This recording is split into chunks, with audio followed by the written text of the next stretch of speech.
Hello students, good morning सभी को, नमस्ते सभी को। एक बार फिर से मैं आपका वेलकम करती हूँ और हम लोग साइंस को फिर से स्टार्ट करने जा रहे हैं। दोस्तों, हम लोग कुछ टॉपिक जो है वो साइंस के पढ़ चुके हैं जिसमें हमने बायोलॉजी के टॉपिक पढ़े थे। कुछ बच्चों की लगातार डिमांड आ रही थी कि मैम बायोलॉजी हम लोग जनरली पढ़ लेते हैं क्योंकि थ्योरेटिकल पोर्शन होता है और केमिस्ट्री भी हमें थोड़ा बहुत समझ में आ जाती है, लेकिन फिजिक्स वाला पोर्शन जो है वो कम समझ में आता है। तो मैंने सोचा कि क्यों ना हम जो हमारा टफ सब्जेक्ट है, जिसकी पहुंच हमारी कम है, हमारे को एग्जाम में दिक्कत आती है, उन टॉपिक्स को हम पहले क्लियर कर ले ताकि आप लोगों के लिए भी आसानी रहेगी। और वैसे भी हम पहले वही टॉपिक पढ़ते हैं जो कि आपकी सुविधा के हिसाब से लेना जरूरी होता है। ठीक है बच्चों, तो उसी क्रम में हम लोग आज जो है फिजिक्स स्टार्ट करने जा रहे हैं और मैं आपको पहले बता देती हूँ कि ये बहुत ही आसान हम साइंस का सब्जेक्ट कह सकते हैं, क्योंकि यदि हम इसको हमारी डेली लाइफ से जोड़कर पढ़ेंगे तो हमें दिक्कत नहीं आएगी। लेकिन यदि हमने इसको ऐसा सोच लिया कि यार ये क्या है, विद्युत धारा, ये विभव क्या होता है, ये शक्ति क्या होती है, ठीक है, तो हालांकि ये हमारी कुछ टर्म्स ऐसे आएगी, कुछ हम इसमें ऐसे टॉपिक्स पढ़ेंगे जो हमारी डेली लाइफ में उनका मतलब अलग होता है और यहाँ पर उसका मतलब अलग होगा। ठीक है, लेकिन काफी हद तक हम इसको डेली लाइफ से जोड़कर पढ़ेंगे तो ये हमारे लिए बहुत आसान रहेगी। ठीक है बच्चों, तो देखो, हम कोई भी जैसे मूवी देखने जाते हैं तो हम पहले देखते हैं ना कि यार मूवी कैसी है, हम पहले ट्रेलर देख लेते हैं। तो ट्रेलर में यदि अपने को लगती है तो हाँ, हम सोचते हैं, विचार करते हैं कि हाँ यार मतलब अच्छी होगी शायद। तो वैसे ही हम लोग जब कोई भी सब्जेक्ट पढ़ते हैं, जब हम कोई विषय पढ़ते हैं, तो हमें कोई भी जो हम चैप्टर पढ़ते हैं ना, तो उस चैप्टर में हमें मोटे मोटे तौर पर उसकी हेडिंग पता होनी चाहिए कि हमें इस चैप्टर में क्या क्या पढ़ना है। ठीक है, तो आज मैं टॉपिक लेंगे आपके सामने। उस टॉपिक का नाम है विद्युत, उसका नाम है इलेक्ट्रिसिटी। उसका नाम क्या है? इलेक्ट्रिसिटी। और अभी भी यदि आपने पढ़ाई नहीं की हो तो बच्चों मैं आपको बता दूं कि ये टॉपिक जो है वो 10th क्लास में भी है और कंपटीशन के हिसाब से तो जिसमें भी जनरल साइंस पूछी जाती है वहां से हर बार जो है क्वेश्चन पूछा जाता है। क्लियर? तो देखिए, यहाँ पर हम बात करते हैं तो बहुत ही आसान क्वेश्चन यहाँ से जनरल साइंस में पूछे जाते हैं। यदि सब्जेक्टिव पेपर नहीं हो, जनरल साइंस कहीं पर पूछी जा रही हो, तब वहां से पूछे जाते हैं। और मैं यदि स्पेशली बात करूं 10th बोर्ड वाले बच्चों की, तो उनके लिए तो बहुत ज्यादा इंपॉर्टेंट है, क्योंकि फिजिक्स के जो 3 चैप्टर आप लोगों के आ रहे हैं ना, उन तीनों का जो वेटेज है वो बहुत ज्यादा है। लगभग हम ये मान के चल सकते हैं कि 25 के आसपास जो वेटेज है वो आपके फिजिक्स वाले पोर्शन का है, क्योंकि कोई चैप्टर 9 मार्क्स का है, कोई 8 मार्क्स का है, कोई 7 मार्क्स का है। ठीक है, तो हम ये सोचे कि हम फिजिक्स के सारे टॉपिक छोड़ दे और हम साइंस में अच्छे नंबर ले आए, तो ऐसा नहीं होगा, क्योंकि हमें पहले से ही बोर्ड के द्वारा जो है टॉपिक कौन कौन से मेंशन कर रखे हैं, कौन से टॉपिक का कितना वेटेज है, हमारे सामने क्लियर है। तो यदि हमारा 80 नंबर का पेपर आता है और हम ये यदि तीनों टॉपिक छोड़ देते हैं, तो आप मान के चलना कि आपके 50 से ऊपर नंबर नहीं आएंगे।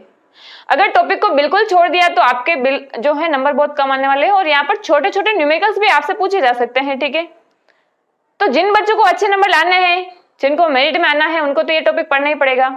क्लियर? तो हम स्टार्ट करें बच्चों। तो देखिए यहाँ पर विद्युत, अब मैं आपको बता देती हूँ कि हम इसमें क्या क्या पढ़ेंगे। तो देखिए, हमारा सबसे पहला इसमें हेडिंग रहेगा विद्युत धारा एवं परिपथ। हम सबसे पहले इलेक्ट्रिक करंट और सर्किट क्या होता है, विद्युत धारा जो हम बार बार बात करते हैं कि इलेक्ट्रिक करंट विद्युत धारा चालक में से प्रवाहित होती है, ये विद्युत के चालकता शो करते हैं, तो ये सब क्या होता है हम इसके बारे में बात करेंगे। देन हम देखेंगे कि विद्युत विभव और विभवांतर क्या होता है। हम देखेंगे कि voltage and differential of voltage क्या होता है। फिर हम देखेंगे विद्युत परिपथ आरेख। अब देखो, हम जो है विद्युत परिपथ में, अब विद्युत परिपथ जैसे हमारे घर होते हैं, तो घर में क्या होती है, बल्ब लगी हुई होती है, ट्यूबलाइट लगी हुई होती है, ठीक है, पंखे लगे हुए होते हैं। अपने को पता है ये सारे इलेक्ट्रिसिटी से चलते हैं, विद्युत से चलते हैं। अब विद्युत से चलते इसका मतलब क्या है, यहाँ पर सेल भी काम में आता है, यहाँ पर बैटरी भी काम में आती है। तो इन सबको हम किस तरीके से रिप्रेजेंट करेंगे, सुन इधर से आजा, तू हिला देगी। तो हम घरों में बहुत सारे उपकरण यूज करते हैं, तो उनको हम किसी पर्टिकुलर सिंबल के द्वारा दर्शाएंगे, तो वो हम देखते हैं विद्युत परिपथ आरेख, है ना। विद्युत परिपथ यानी कि हम जो एक सर्किट बनाएंगे, हम जो एक परिपथ बनाएंगे, उसमें हम प्रतिरोध को कैसे दर्शाएंगे, उसमें हम बल्ब को कैसे दर्शाएंगे, हम उसमें कुंजी को कैसे दर्शाएंगे, इस तरीके के सारे सर्किट हम एक टेबल के माध्यम से देखेंगे। फिर हम देखेंगे कि अब ऐसा तो है नहीं कि आसानी से विद्युत धारा का प्रवाह हो जाएगा, क्या होगा, उसमें बाधा भी आएगी, यानी कि प्रतिरोध भी होगा। तो इसके लिए हम पढ़ेंगे ओम का नियम। क्या पढ़ेंगे? ओम का नियम। फिर ये प्रतिरोध किस किस पर निर्भर करता है, इसकी हम बात करेंगे। और अब हम सरलता से जटिलता की तरफ जाएंगे। हम पहले सरल सरल चीजें पढ़ते हैं ना, तभी तो हमें उसके ऊपर लेवल वाली चीजें समझ में आती है। तो हम पहले सिंगल प्रतिरोध की बात करेंगे किसी भी परिपथ के अंदर, फिर हम एक से ज्यादा प्रतिरोध को जोड़ेंगे, है ना। हम देखेंगे कि यार यदि प्रतिरोध को हम इस तरीके से जोड़ेंगे तो मतलब विद्युत धारा पर क्या प्रभाव आएगा, या उस प्रतिरोध में वोल्टेज पर क्या प्रभाव आएगा। तो इसीलिए हम इसको दो क्रम में जोड़ सकते हैं। जो निकाय के प्रतिरोध है, जो रेजिस्टेंस है, उसको हम एक तो श्रेणी क्रम में जोड़ सकते हैं, सीरीज में हम जोड़ सकते हैं, और दूसरा हम जोड़ सकते हैं पार्श्व क्रम, या उसको हम समानांतर क्रम बोलते हैं, पैरेलल सीरीज, जो कि मोस्ट इंपोर्टेंट है। ठीक है, यहाँ से जो है न्यूमेरिकल पोर्शन से क्वेश्चन पूछा जाता है। और फिर हम देखेंगे कि विद्युत धारा जो है इसके ऊपर ताप का क्या प्रभाव पड़ता है, कि यदि हम टेम्परेचर बढ़ा दें तो इलेक्ट्रिसिटी में क्या चेंजेस आएंगे, और इसका हमारी डेली लाइफ में क्या यूज होता है, इसकी हम बात करेंगे। और सबसे लास्ट में हम इस चैप्टर में बात करेंगे विद्युत शक्ति, हम इलेक्ट्रिक पावर की बात करेंगे कि विद्युत शक्ति क्या होती है। ठीक है, तो आपको ये क्लियर हो गया होगा कि हमारा जो ये विद्युत वाला चैप्टर है इसमें हमें क्या क्या पढ़ना है। अब हम आगे टॉपिक बाय टॉपिक जो है हम चैप्टर को क्लियर करेंगे, और इसके बाद में हमारा चैप्टर रहेगा विद्युत धारा का चुंबकीय प्रभाव। तो पहले हम विद्युत पढ़ लेते हैं, विद्युत धारा क्या होती है ये पढ़ लेते हैं, देन हम हमारे आगे वाले चैप्टर को पढ़ेंगे तो हमें सारी चीजें क्लियर हो जाएगी। ठीक है, तो अब हम स्टार्ट करते हैं। सबसे पहले विद्युत धारा एवं परिपथ। सबसे पहले हम क्या पढ़ेंगे, विद्युत धारा एवं परिपथ। अब देखिए हम बात करते हैं विद्युत धारा एवं परिपथ। तो प्यारे दोस्तों, आपको ये पता होना चाहिए कि हमें चैप्टर के किस पोर्शन से बड़े क्वेश्चन पूछे जाएंगे और किस पोर्शन से छोटे क्वेश्चन पूछे जाएंगे। ठीक है, तो मैं यदि आपसे बात करूं कि विद्युत धारा और परिपथ, तो इससे हमेशा छोटा क्वेश्चन पूछा जाएगा, या तो 1 नंबर का क्वेश्चन पूछा जाएगा, या फिर इससे ज्यादा से ज्यादा 2 नंबर के क्वेश्चन पूछा जा सकता है। कभी भी आपको 5 नंबर के अंदर विद्युत धारा का जो है क्वेश्चन नहीं पूछा जाएगा। और वैसे मैं आपको क्लियर कर दूं कि ये जो आपके फिजिक्स के टॉपिक जो है उसमें कभी भी आपको 1 पॉइंट से 5 नंबर का क्वेश्चन नहीं पूछा जाएगा। उसमें आपको देंगे कि निम्नलिखित को आप परिभाषित कीजिए, और आपको भी 4-5 पॉइंट्स के नाम दे रखे होंगे, देन आपको एक एक को क्या करना है, एक्सप्लेन करना है। ठीक है, और यदि ये छोटा आएगा तो फिर एक ही आएगा कि विद्युत धारा को परिभाषित कीजिए और विद्युत धारा का मात्रक क्या होता है। बहुत ही आसान है। अब देखो आपकी बुक में क्या समझा रखा है, विद्युत धारा पढ़ने से पहले ये बता रखा है कि जल धारा, जैसे पानी बहता है नदियों के अंदर तो क्या होता है, आपने देखा होगा ना कि वहां पर लहरें बनती है, तो ये क्या है, जल धारा है। ठीक है, तो हमारे बल्ब जलते हैं, हमारे पंखे जलते हैं, इसका मतलब ये किस वजह से होता है, तो ये होता है हमारी विद्युत धारा की वजह से। किसकी वजह से होता है, विद्युत धारा की वजह से। ठीक है, अब हम विद्युत धारा पढ़ने से पहले देखते हैं कि परिपथ। ऑब्वियसली सी बात है, हमारे घरों में हम देखते हैं कि स्विच वगैरह लगे हुए होते हैं। तो आपने ऐसा नोटिस नहीं किया कि यार मैंने स्विच को मतलब ऑफ किया तो हमारा पंखा बंद हो गया, लाइट बंद हो गई, जैसे स्विच ऑन किया तो चालू हो गया। मतलब ये क्या चक्कर है कि सारा कंट्रोल एक उस स्विच के अंदर है, जिसको ऊपर नीचे हम करते हैं, स्विच ऑन ऑफ करते हैं तो हमारे बल्ब जल जाते हैं और बंद हो जाते हैं। तो ये वास्तव में किसका रोल होता है, ये वास्तव में रोल होता है परिपथ का। किसका होता है, परिपथ का रोल होता है। इसको हम बोल सकते हैं electric current, electric current and circuit, electric current and क्या हो जाएगा, सर्किट। तो ये सारा रोल किसका, परिपथ का है। यानी कि इसका मतलब ये हुआ कि परिपथ का जो है किसमें रोल होता है, विद्युत धारा में रोल होता है, कि उस स्विच में ऐसी कोई तो चीज है जिसकी वजह से ऑन ऑफ करने पर हमारे पंखे बिजली जो होते हैं वो चालू और बंद हो जाते हैं। सही बात है कि नहीं है। तो परिपथ, देखो परिपथ में क्या होते हैं, आपको पता है हमारी बैटरी होती है, तो बैटरी क्या करती है, रासायनिक ऊर्जा होती है, तो रासायनिक ऊर्जा खर्च करती है, हमें बिजली देती है। तो बैटरी लगी हुई होती है, अलग अलग वोल्टेज की हो सकती है बैटरीज। फिर उसमें हमारे बल्ब लगे हुए होते हैं। ठीक है, इसके अलावा हमें अगर विद्युत धारा नापनी है तो उसमें एमीटर हो सकता है। तो विद्युत धारा के प्रवाह के लिए हम यदि बात करें तो परिपथ, हम सबसे पहले बात करेंगे परिपथ की। परिपथ, सर्किट। अब देखो परिपथ जो है खुला भी हो सकता है, बंद भी हो सकता है। ठीक है, परिपथ जो है वो ओपन हो सकता है, क्लोज हो सकता है और बंद हो सकता है।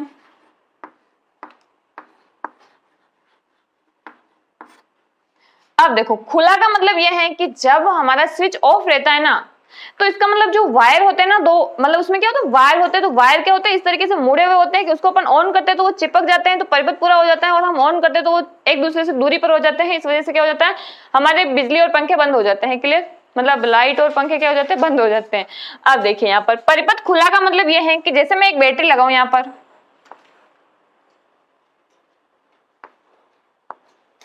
यहाँ पर ये क्या है, कोई वी मान रही हूं मैं, यहाँ पर ये क्या है, बैटरी है, और यहाँ पर ये कोई परिपथ है, और इसमें एक क्या लगा हुआ है, बल्ब लगा हुआ है।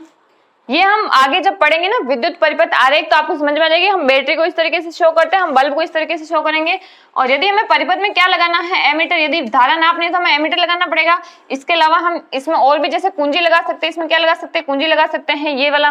तो यहाँ पर विद्युत धारा जो है वो इस तरीके से प्रवाहित होगी। तो यहां से यदि मैं बात करूं तो यहाँ पर ये क्या है, बैटरी है, ये हमारी क्या है, बैटरी है, जिसमें सेल जुड़े हुए होते हैं, सेल जुड़े होते हैं उनको हम क्या बोलते हैं, बैटरी बोलते हैं। तो यदि इसका कोई भी सिरा जो है आपस में जुड़े हुए नहीं है, माना कि किसी भी जगह में मान लू कि यहाँ पर स्विच क्या है, ऑफ है, स्विच क्या है, स्विच क्या है, ऑफ है, तो परिपथ क्या कहलाएगा, परिपथ खुला परिपथ कहलाएगा। तो एक तो स्विच ऑफ है तब परिपथ खुला होगा, यानी कि कोई न कोई वायर आपस में जुड़े हुए नहीं है। या फिर आपने सुना होगा कि फ्यूज लगे हुए होते हैं, फ्यूज है ना, हम बोलते हैं ना कि यार हमारा मतलब गांव में जनरली बिजली चली जाती है, जैसे बारिश आंधी वगैरह आ जाती है, तो हम बोलते हैं ना यार फ्यूज हो गया। फ्यूज का मतलब क्या हुआ कि एक वायर होता है फ्यूज, जो क्या करता है कि अगर ज्यादा इलेक्ट्रिसिटी आ जाए, मान लो कि गांव में तो होता रहता है जनरली, कभी कभार अचानक से इतना वोल्टेज आ गया कि हमारे घर के सारे विद्युत उपकरण जो है वो खराब हो गए, और अपन हो गए खुश कि भाई आज तो पढ़ना नहीं पड़ेगा, है ना। तो दो कंडीशन में हमारे परिपथ जो है वो खुले परिपथ कहलाएंगे, एक तो स्विच ऑफ होगा तब, या फिर एक क्या हो जाए, फ्यूज हो जाए, क्या हो जाए, वायर जो है वो फ्यूज हो जाए, तो फ्यूज की कंडीशन में होगा। और बंद परिपथ की मैं यदि बात करूं तो बिल्कुल सेम परिपथ होगा हमारा, इस तरीके से, जैसे कि ये बल्ब लगा हुआ है, पंखे भी लगा सकते हैं, यहाँ पर कुछ भी लगा सकते हैं। हम धारा नापने के लिए हम एमीटर लगा रहे हैं, यहाँ पर हम एक बैटरी लगा रहे हैं इस पर, ठीक है, ये कुंजी है, और यहाँ पर इसमें धारा प्रवाहित हो रही है, ये प्लस है, ये माइनस है, ठीक है। तो यहाँ पर क्या होगा, स्विच ऑन होगा, स्विच क्या होगा, ऑन होगा। तो स्विच ऑन होगा तो इसका मतलब क्या होगा, इसमें विद्युत धारा का प्रवाह होगा। स्विच ऑन होगा मतलब क्या होगा, परिपथ पूर्ण है, मतलब यहाँ पर क्या है, कंप्लीट है, परिपथ क्या है, कंप्लीट है, कंप्लीट सर्किट। इसका मतलब इसमें क्या होगा, विद्युत धारा I का मान क्या होगा, यहाँ पर कुछ न कुछ होगा, यानी विद्युत धारा क्या होगी, प्रवाहित होगी। जैसे मैं मान लूं कि यहाँ पर I जो धारा है वो क्या हो रही है, प्रवाहित हो रही है, और यहाँ पर बल्ब क्या उठेगा, जल उठेगा, बल्ब क्या होगा, जल उठेगा। क्लियर। तो आपको मैंने ये चीज इसलिए समझाई, हालांकि यहाँ से कोई क्वेश्चन नहीं पूछा जाएगा, लेकिन आगे क्योंकि हम सारी चीजें पढ़ेंगे तो आपको पता होना चाहिए कि परिपथ क्या होता है, बंद परिपथ क्या होता है, खुला परिपथ क्या होता है, ठीक है। अब हम बात कर लेते हैं विद्युत धारा की, किसकी बात कर लेते हैं, विद्युत धारा की हम बात कर लेते हैं, इलेक्ट्रिक करंट की हम बात करते हैं।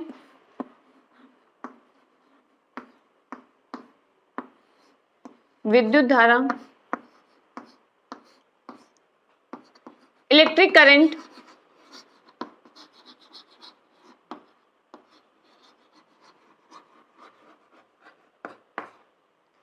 अब परिपथ आपको समझ में आ गया होगा विद्युत धारा क्या होती है, ठीक है। विद्युत धारा की मैं यदि बात करूं तो जब परिपथ बंद होगा, जब परिपथ बंद होगा तो आपने आवेश का नाम सुना होगा, चार्ज का नाम सुना होगा आपने, आवेश।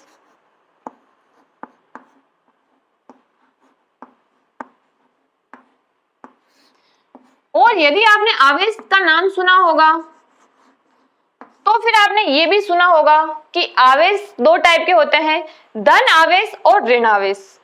आपने नाम सुना होगा ना, चार्ज आपने नाम सुना है कि भाई विद्युत धारा प्रवाहित हो रही है, हमने मान लिया, लेकिन ये किस वजह से हो रही है, यहाँ पर कोई तो ऐसी चीज है जिसका प्रवाह हो रहा है, तभी यहाँ पर विद्युत धारा हम बोल रहे हैं। तो वास्तव में विद्युत धारा का मतलब क्या होता है, आवेशों का प्रवाह, ठीक है। तो आवेशों का प्रवाह, तो हम ये कह सकते हैं कि एकांक समय में, यानी कि कोई टाइम ड्यूरेशन होगा, उसमें हमारा चार्ज क्या होगा, फ्लो होगा। तो हम ये कह सकते हैं कि एकांक समय में, एकांक समय में, एकांक समय में प्रवाहित आवेश, एकांक समय में प्रवाहित आवेश, वेरी सिंपल। तो शुरुआत में क्या हुआ था बच्चों की, शुरुआत में जब ये परिपथ वगैरह की बात कर रहे थे ना साइंटिस्ट लोग, तब इनको ना इलेक्ट्रॉन के बारे में जानकारी नहीं थी।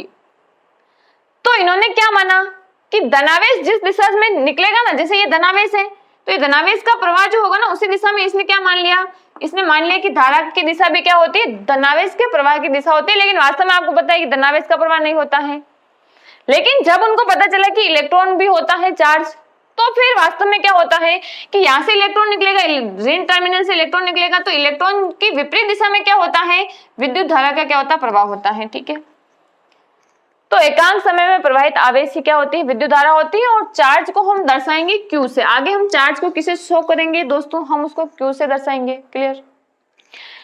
अब मैं एकांक समय में प्रवाहित आवेश को मैं ये भी कह सकती हूँ कि आवेशों के प्रवाह की दर जब भी कहीं लगता है, रेट जब भी लगता है, इसका मतलब उसका मतलब होता है उसका रिलेशन किसके साथ है, समय के साथ है। ठीक है, तो हम इसको ऐसे लिख सकते हैं, या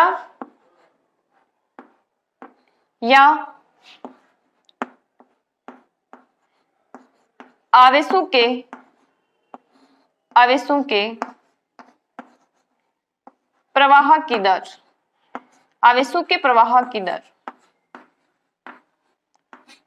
क्या कहलाता है, विद्युत धारा कहलाती है। तो यदि आपके 1 नंबर का क्वेश्चन आए और आपसे पूछे कि धारा क्या होती है, धारा क्या होती है, तो आप इनमें से कोई भी एक परिभाषा भी लिख सकते हो।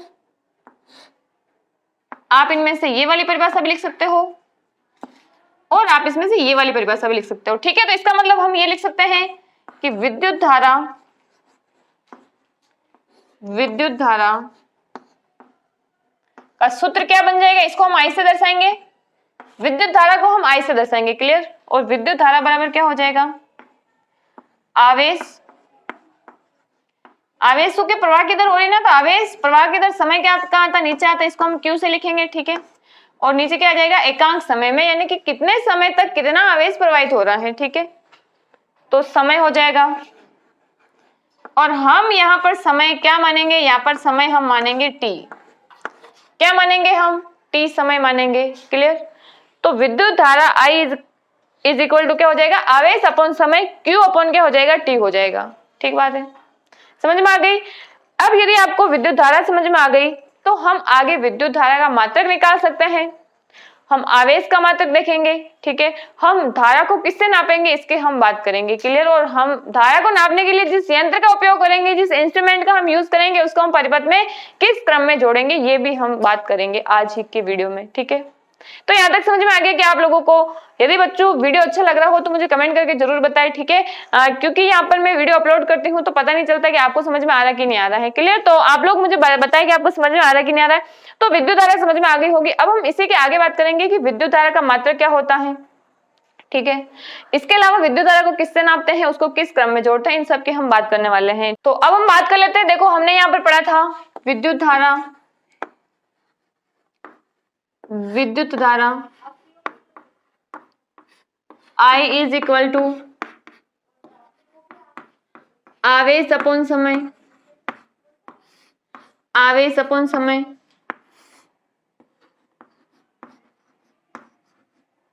समय को हमने किससे लिखा, T से लिखा। तो हमारा सूत्र क्या आ गया, I is equal to Q by T. क्या आ गया, Q बाई टी। अब हम देखते हैं कि इसका मात्रक क्या है। मात्रक पूछा जाता है एग्जाम में। ठीक है, तो याद रखना है आप लोगों को। तो मात्रक क्या हो जाएगा, और मात्रक हमेशा हम कौन से लेते हैं, ऐसे ही मात्रक लेते हैं हम लोग। ठीक है, हमेशा इंटरनेशनल स्टैंडर्ड यूनिट हम एमकेएस पद्धति में उसका मात्रक लेते हैं। तो इसका मात्रक बच्चों एक तो हो जाएगा, यहाँ से आपको पता चला होगा। यदि मैं बात करूं आपसे कूलाम आवेश का मात्रक, तो देखिए यहाँ पर जो आवेश होता है उसका मात्रक होता है कूलाम। क्या होता है, कूलाम। तो आवेश का मात्रक, आवेश का मात्रक, और ये हो जाएगा कूलाम। क्या हो जाएगा, कूलाम। कूलाम हो जाएगा, इसको हम C से लिखेंगे। क्लियर। तो यहाँ पे इसका मात्रक क्या हो जाएगा, कूलाम। Q का तो क्या हो जाएगा, कूलाम। और समय सेकंड गिनते रहते हो ना, कि जाना होता है तो हम देखते हैं ना, यार टाइम ही नहीं हो रहा है इस बार। तो टाइम को हम हमेशा किस में लेते हैं, सेकंड में लेते हैं। ठीक है, तो कूलाम अपॉन क्या हो जाएगा, सेकंड हो जाएगा। क्या हो जाएगा, कूलाम अपॉन सेकंड हो जाएगा। या फिर हम बात करें तो इसका मात्रक होता है एम्पियर। क्या होता है? कूलाम अपॉन सेकंड को हम क्या बोल सकते हैं? इसको हम एम्पियर भी बोल सकते हैं। ठीक है, तो इसका मात्रक हो जाएगा एम्पियर। एम्पियर, और इस एम्पियर को हम लिखते हैं ऐसे। क्या लिखते हैं? ऐसे लिखते हैं। तो कूलाम को हम ऐसे भी लिख सकते हैं, C अपॉन T भी लिख सकते हैं, या फिर हम इसको क्या लिख सकते हैं? इसको एएमपी भी लिखा हुआ होता है, ए भी लिखा हुआ होता है। ठीक है, या फिर क्या लिख सकते हैं? ए भी लिख सकते हैं। ठीक बात है, तो मैं यहाँ पर और लिख देती हूँ। तो ये मात्रक समझ में आ गया होगा। अब यहाँ पर मैं बात करूं कि इसका मापन किससे करते हैं। यदि मैं मापन की बात करूं कि विद्युत धारा का मापन किससे करते हैं, तो किससे करते हैं बच्चों? फटाफट से बता दो। इसका मापन हम करते हैं अमीटर से। किससे करते हैं? एमीटर से हम मापन करते हैं। तो यहाँ पर मैं लिख देती हूँ अमीटर।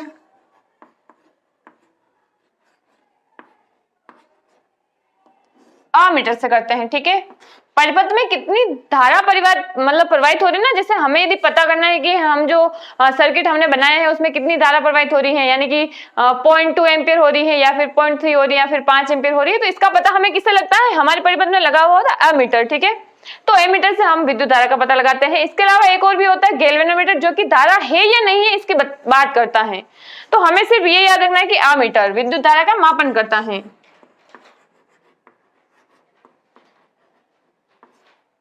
और यदि मैं बात करूं कि परिपथ में ये श्रेणी क्रम में होगा या समानांतर क्रम में होगा, तो प्यारे दोस्तों ये हमेशा विद्युत परिपथ में श्रेणी क्रम में होगा। किस में होगा? सीरीज में होगा। ठीक है, तो ये किस में लगा हुआ होता है? ये लगा हुआ होता है श्रेणी क्रम में। किस में लगा हुआ होता है? श्रेणी क्रम में लगा हुआ होता है। क्लियर? अब नेक्स्ट बात करते हैं। तो नेक्स्ट बात आती है कि 1 एम्पियर क्या है। क्वेश्चन आता है कि 1 एम्पियर क्या है। हम 1 एम्पियर की बात करते हैं तो बहुत ही आसान है, हमें सूत्र पता है तो हम आसानी से उसको परिभाषित कर सकते हैं। ठीक है,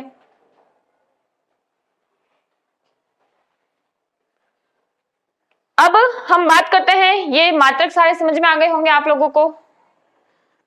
यहां से थोड़ा सा मैं इसको हटा देती हूँ, यहीं पे हम बात कर लेते हैं। यहां पर मैं यदि आपसे बात करूं तो यहां पर देखिए, मैं यहां पर आपके लिए लिख रही हूं, यहाँ पे इंपॉर्टेंट क्वेश्चन लिख रही हूँ मैं आप लोगों के लिए। ठीक है, क्वेश्चन मेरा ये है कि 1 एम्पियर क्या है। क्वेश्चन मेरा ये है कि 1 एम्पियर क्या है।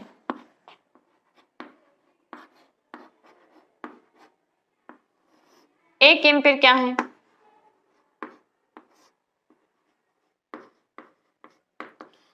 अब प्यारे दोस्त जो कि 10th क्लास में पढ़ रहे हैं, वो यहाँ पर तुक्का जरूर लगाएंगे। वो सोचेंगे कि वो यहाँ पर लिखेंगे कि जिसमें धारा का मान एक हो वो 1 एम्पियर कहलाएगा।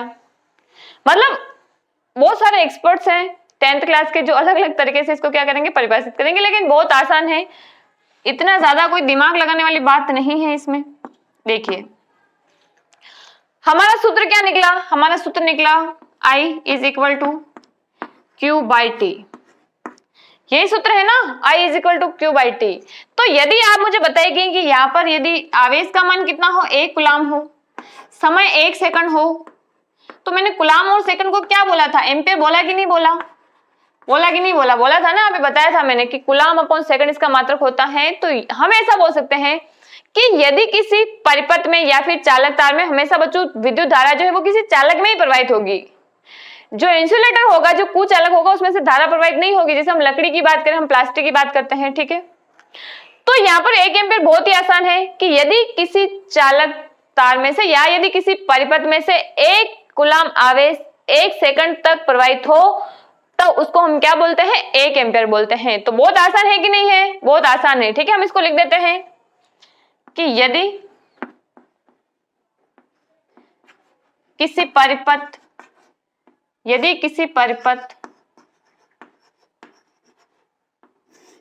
या चालक में से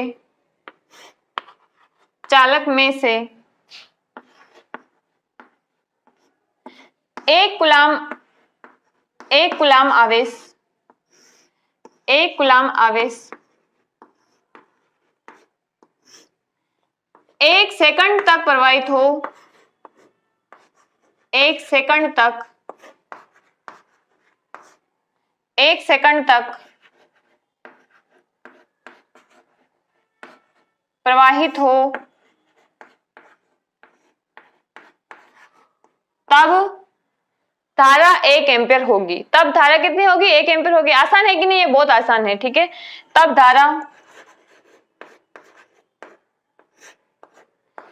1 एम्पियर होगी, 1 एम्पियर होगी।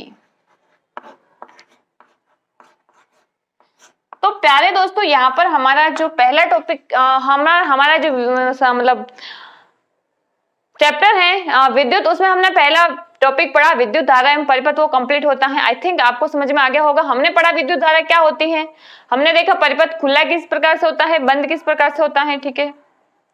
और फिर हमने देखा कि इसके मात्रक क्या क्या है। फिर हमने देखा इसको किससे नापते हैं, तो हम इसको एमीटर से नापते हैं जो श्रेणी क्रम में जुड़ा हुआ होता है। और ये मोस्ट इंपोर्टेंट है, ठीक है, ये मोस्ट इंपोर्टेंट परिभाषा है। हम चाहे कंपटीशन के हिसाब से बात करें या हम 10th वालों के हिसाब से बात करें, मोस्ट इंपोर्टेंट परिभाषा है, ठीक है। तो ये होता है हमारा विद्युत धारा एवं परिपथ। अब हम बात करेंगे विद्युत विभव एवं विभवांतर। किसकी बात करेंगे? विद्युत विभव एवं विभवांतर की बात करेंगे, जो इसी तरीके से बहुत आसान है, ठीक है। उसमें भी हम यही देखेंगे कि विद्युत विभव क्या होता है, विभवांतर क्या होता है, फिर हम उसके मात्रक देखेंगे, हम उसको किस तरीके से परिभाषित करेंगे, उसको हम किस क्रम में लगाएंगे, इन सब की हम बात करने वाले हैं, ठीक है। तो पढ़े क्या नेक्स्ट? अब देखिए दोस्तों, अब हम बात करते हैं विद्युत विभव एवं विभवांतर। समझ में आ रहा है कि नहीं आ रहा, जरूर बताएं एक बार मुझे। तो अब हम नेक्स्ट पढ़ेंगे विद्युत विभव, विद्युत विभव एवं विभवांतर, विभवांतर, ठीक है। Electric potential, electric potential and potential difference, potential difference.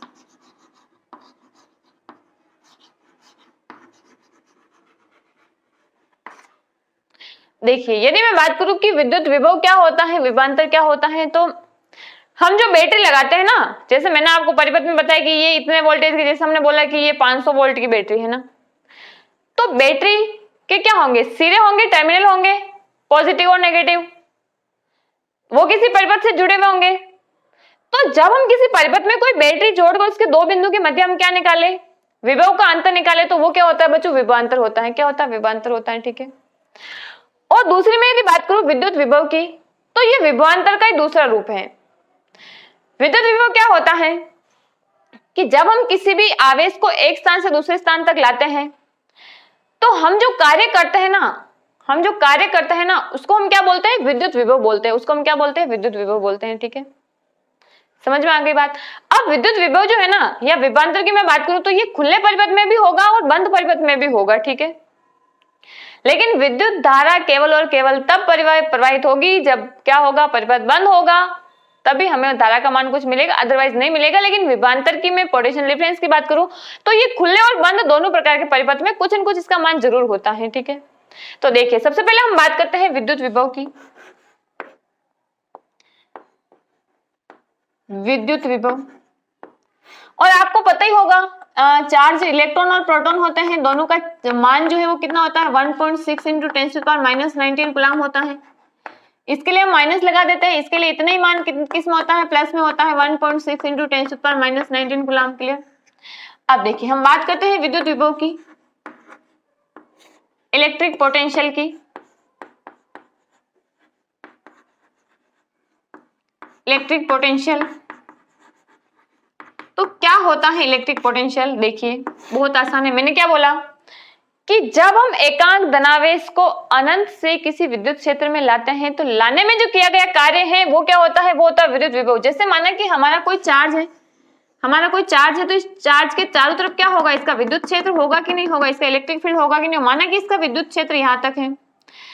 अब हम क्या कर रहे हैं? इकाई धनावेश को यहाँ से यहाँ तक ला रहे हैं, यहाँ से ला रहे हैं। माना कि ये पॉजिटिव है, ये भी पॉजिटिव है, तो यहाँ आने पर ये क्या करेगा? प्रतिकर्षण बल का अनुभव करेगा, ठीक है। तो हमारा विद्युत विभव क्या हो जाएगा? ये हो जाएगा, लाने में किया कितना कार्य हो रहा, हमें किसी क्षेत्र में लाना है, यदि हमें किसी के अंदर घुसना है, मतलब मान लो कि चोरी करने भी घुसना है, तो हमें वहां पर थोड़ा जोर तो लगाना पड़ेगा ना कि यार कोई देख ना ले। तो यहाँ पर बिल्कुल इसका विद्युत क्षेत्र है, यहाँ पर इसका प्रभाव है, तो इस प्रभाव क्षेत्र में इसको हमें लाना है तो हमें काम करना पड़ेगा बेटा। तो यहाँ पर हमारा क्या हो जाएगा, W अपॉन क्या हो जाएगा, Q हो जाएगा, W अपॉन क्या हो जाएगा, Q हो जाएगा। ठीक है, तो मैं इसको लिख सकती हूँ कि विद्युत क्षेत्र में, विद्युत यानी कि इलेक्ट्रिक फील्ड में, विद्युत क्षेत्र में स्थित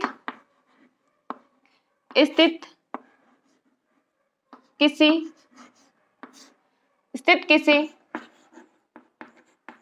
बिंदु धनावेश को, या बिंदु आवेश भी लिख सकते हैं हम लोग, बिंदु धनावेश को लाने में किया गया कार्य, लाने में किया गया कार्य, किया गया कार्य क्या कहलाता है, विद्युत विभव कहलाता है। आसान है कि नहीं, आसान है ना, मैंने पहले बोला था आसान है, टफ नहीं है। कार्य विद्युत विभव कहलाता है, विद्युत विभव कहलाता है।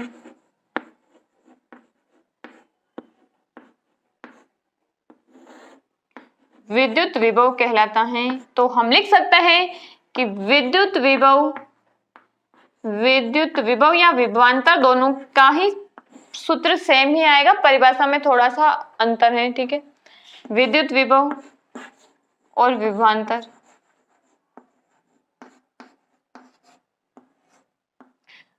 और ये होता है किया गया कार्य, ये वाला ही लिख रही हूं मैं, किया गया कार्य, किया गया कार्य अपॉन क्या हो जाएगा, कार्य हमारा W मान लिया हम लोगों ने, और हमारा आवेश जो है, विभवांतर को हम V से लिखेंगे, तो आवेश, और आवेश को हम किससे लिख देंगे, यहाँ पर Q से लिख देंगे। क्लियर? तो बहुत ही आसान है, समझ में आ गया होगा। अब दूसरा मैं बात करूं विभवांतर, विभवांतर, विभवांतर पोटेंशियल डिफरेंस क्या हो जाएगा दोस्तों, हो जाएगा पोटेंशियल डिफरेंस, पोटेंशियल डिफरेंस। जितना बड़ा नाम है उतनी छोटी इसकी परिभाषा है। विद्युत परिपथ में किन्हीं दो बिंदुओं के बीच का जो विभव का अंतर होगा उसको हम विभवांतर बोलेंगे, उसका सेम ही सूत्र होगा, हम उसको वोल्टमीटर से नापेंगे। ठीक है, तो विद्युत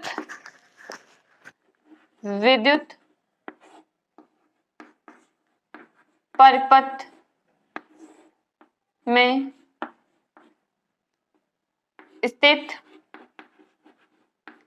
स्थित किन्हीं दो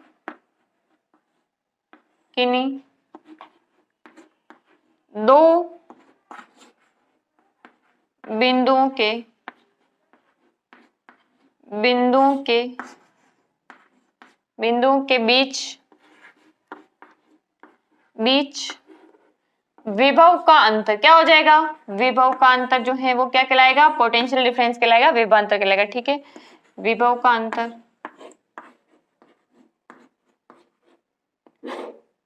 इसको हम क्या बोलते हैं, इसको हम बोलते हैं विभवांतर। क्या बोलते हैं, विभवांतर।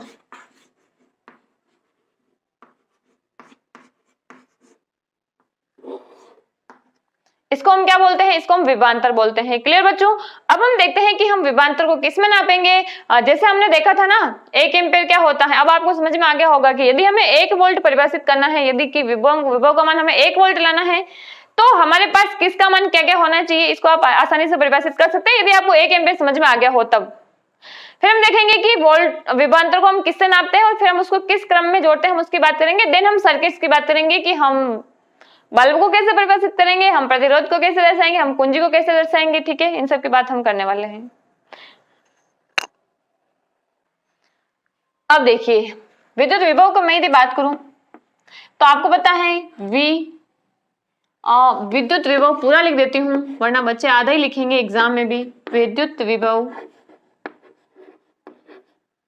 V इज इक्वल टू कार्य W अपॉन आवेश, आवेश, आवेश क्या होगा हमारा Q, small q capital Q किसी से भी लिख सकता है, ठीक है, कोई दिक्कत नहीं है। अब हमारा क्या आ गया, V is equal to W upon Q. तो आपको पता है कि नहीं है कि कार्य के बारे में जूल ने बताया था, पता रखना है अपने को, ठीक है। तो कार्य का मात्रक क्या होता है दोस्तों, होता है जूल, क्या होता है जूल। एंड आवेश का मैंने आपको बताया है क्या होता है, आवेश का होता है कुलाम, क्या होता है, कुलाम होता है। लेकिन इसको हम J अपॉन C से, जूल अपॉन कुलाम से हम इसको शो करेंगे, ठीक है।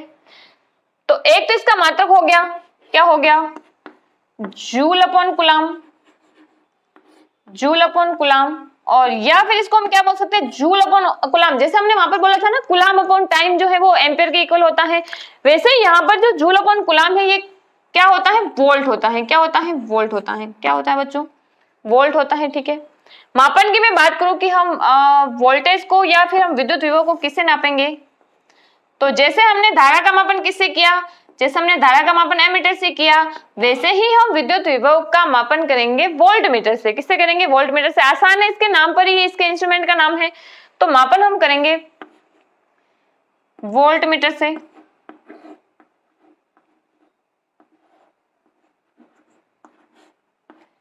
वोल्ट मीटर से, ठीक है, वोल्ट मीटर से करेंगे, क्लियर। अब देखिए वोल्ट मीटर से हम करेंगे, और जैसे हमने बोला था ना कि एमीटर को हम श्रेणी क्रम में जोड़ते हैं, वैसे हम वोल्ट मीटर को हमेशा परिपथ में समानांतर क्रम में जोड़ेंगे। ये श्रेणी क्रम समानांतर क्रम क्या है, जब हम प्रतिरोध पढ़ेंगे ना तो आपको श्रेणी क्रम क्या होता है, समानांतर क्रम क्या होता है, ये समझ में आ जाएगा। तो वोल्ट मीटर और इसको हम किस में जोड़ते हैं, इसको हम समानांतर परिपथ में समानांतर क्रम में जोड़ते हैं। तो इसमें हम लिख सकते हैं परिपथ में समानांतर क्रम में जोड़ते हैं, समांतर क्रम लिख देती हूं मैं, समांतर क्रम में जोड़ते हैं। और अब उसी तरीके से हमारा 1 वोल्ट क्या होता है इसकी हम बात करेंगे। क्वेश्चन है हमारा सेकंड कि 1 वोल्ट क्या है।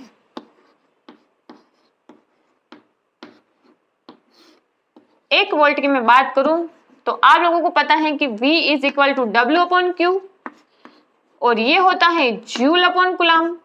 और यदि यहाँ पर 1 जूल रख दूं मैं और 1 कुलाम रख दूं तो हमारे पास मान क्या आएगा, 1 वोल्ट आएगा। यानी कि यदि 1 कुलाम आवेश को किसी विद्युत क्षेत्र में स्थित बिंदु तक लाने में 1 जूल कार्य किया जाता है तो विभवांतर का मान कितना होगा, 1 वोल्ट होगा।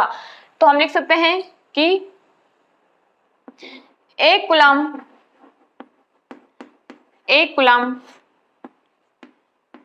आवेश को, 1 कुलाम आवेश को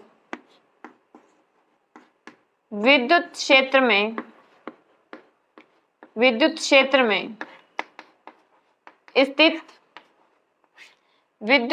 में स्थित किसी बिंदु तक लाने में किया गया कार्य 1 जूल हो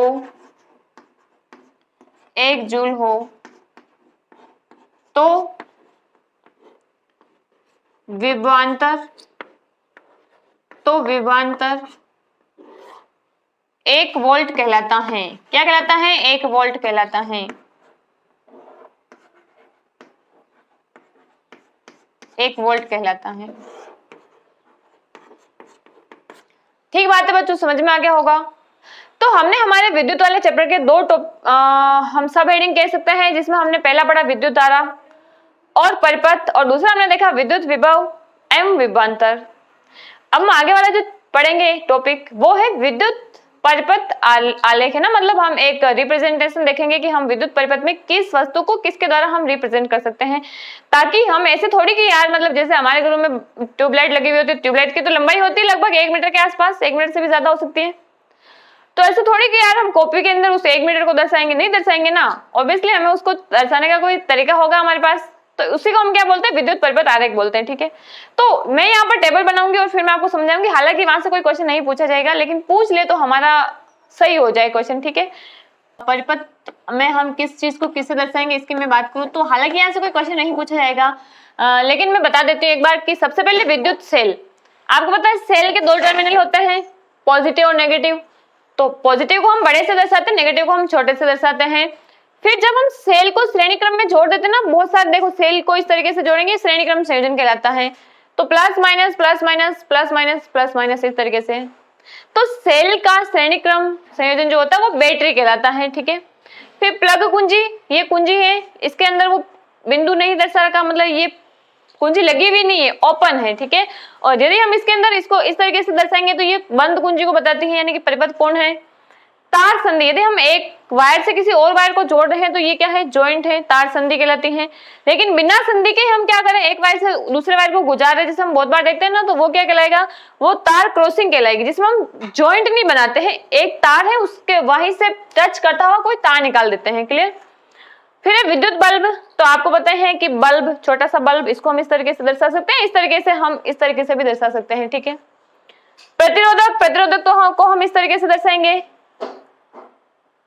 चूहे जैसे शेप में हम इसको दर्शाएंगे। ठीक है, फिर है प्रतिवर्ती प्रतिरोधक, यानी कि यदि हमें प्रतिरोध को चेंज करना है तो हम उसको इस तरीके से दर्शाएंगे, यहाँ पर प्रतिरोध, उसके ऊपर अपन एरो का निशान लगा देंगे, या फिर इस तरीके से भी हम एरो का निशान लगा सकते हैं। ठीक है, और फिर हमारा एमीटर जो हमारी धारा को नापता है, आपको पता है अभी हमने पढ़ा है, तो एमीटर को हम ऐसे लिखेंगे और इसमें पॉजिटिव नेगेटिव टर्मिनल। ठीक है, इसी तरीके से हम विद्युत विभव को वोल्टमीटर से नापेंगे, वोल्टमीटर को हम V से लिखेंगे और प्लस माइनस टर्मिनल होंगे इसके अंदर। तो ये थोड़ी सी चीजें ध्यान में रखनी है, माना कि यदि परिपथ में कुछ आपके न्यूमेरिकल आ गया और उसमें A लिखा हुआ है और A के पास में कोई मान लिखा हुआ, तो आपको ये पता चले कि हाँ ये धारा का मान है। ठीक है, वोल्टमीटर दिया है, वोल्टमीटर के पास में कोई मान, हालांकि वो एम्पियर दिया हुआ होगा, वोल्ट दिया हो तो आप ऐसे पहचान लेंगे, लेकिन फिर भी अपने को पता होना चाहिए कि परिपथ में क्या क्या जो है इंस्ट्रूमेंट जुड़े हुए हैं। ठीक है, तो ये सारा पढ़ने के बाद हम हमारी इस क्लास को यहीं पर समाप्त करेंगे, और बाकी की हमारी जो आगे वाले टॉपिक है, जैसे मैं आपसे बात करूं, ओम का नियम है, प्रतिरोधों का संयोजन है, इसके अलावा विद्युत धारा का तापीय प्रभाव है, विद्युत शक्ति है, इन सब की हम बात आगे वाली क्लास में करने वाले हैं। आज के लिए इतना ही, थैंक यू सो मच।